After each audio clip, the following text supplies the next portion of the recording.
Well, hello. This is Rochelle, and welcome to my channel.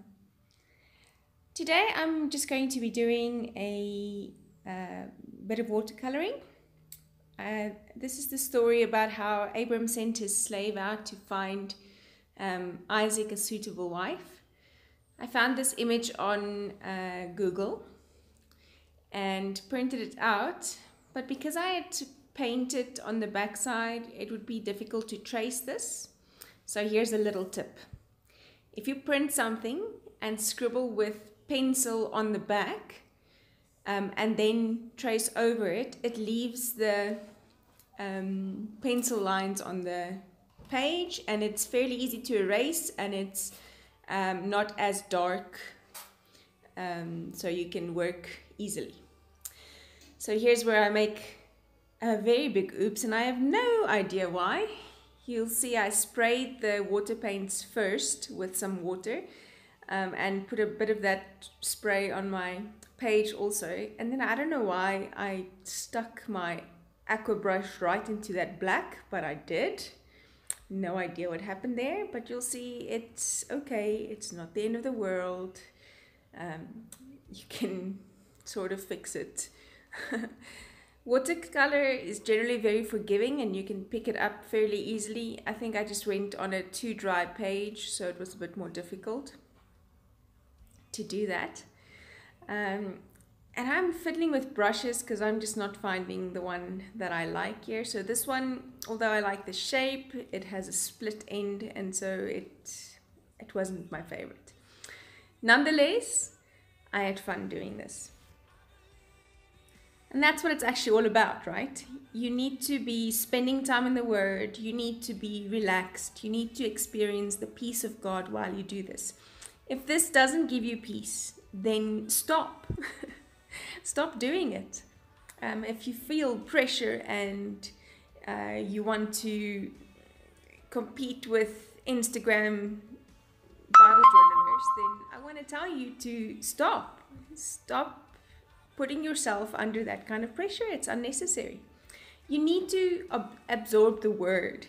So Bible journaling, if it's not about absorbing the word and getting into the word and making it your own, in other words, when you see your artwork, you remember the word, then something's not right, and we need to inspect our hearts. And so I really, as I was just doing this girl and painting through it, I was just so awestruck by God's provision, even in such a thing as a wife for Isaac. God had a plan. God heard Abraham's servant's cry for success on this journey. He didn't want to disappoint his master, and he asked God for these specific things, that this girl would lay down her jug for water and give him some water, but then say, let me give your camel some too. And so I just love this imagery of this beautiful girl. Some of you may or may not know, my firstborn biological daughter is Rebecca, and Genesis 24 verse 60 is the verse that I pray over her, that she would become this mother of nations. But I love that the Bible says she was very beautiful, and I might be a bit biased, but I think my daughter is very beautiful. All of them are. And so I'm just adding some white highlights here with my white watercolor on the water, so it doesn't look as one-dimensional. The process of watercoloring really isn't rocket science. I'm not a watercolor expert. I really am just coloring the picture.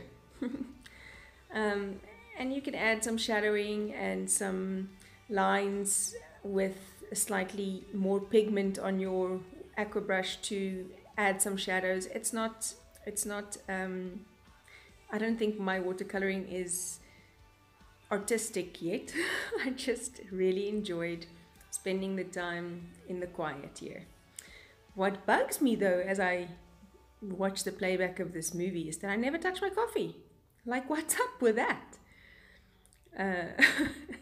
So yeah, I let it go cold, but I'm a mother of 4, so cold coffee isn't the end of the world. I don't have a flesh color in this, or I'm saying flesh color, like a peachy flesh color in the set of watercolors, and so I'm just taking some gelato, scribbling them down on my craft mat and mixing them with water, and then putting it in there. And then I'm not doing a perfect face. Faces aren't my strong point, so I'm just going to do like the suggestion of a face. If you understand what I'm saying. So adding some more of a dress on the other side, I just wanted to make it look like it's shining through the water, because obviously water is kind of see-through. You'll see me add some color to the lips and the nose and the eyes. Like I said, just a suggestion of a face, not anywhere near a perfect imagery. Her hair looked wavy to me, so I added with a darker brown, and I mixed my own brown, but yeah, with a darker mix, added some curls, if you want to call it that. And so yeah, I'm just highlighting the pieces that was evident to me in this scripture. And like I said, really it is for me about God's provision in all of it. God knew, and I say this often, the end from the beginning. So even if I can't see the end, or I can't even see the tomorrow, I know God has always got it all covered. He's provided. And you saw Grace there. She loves coming to sit on my table.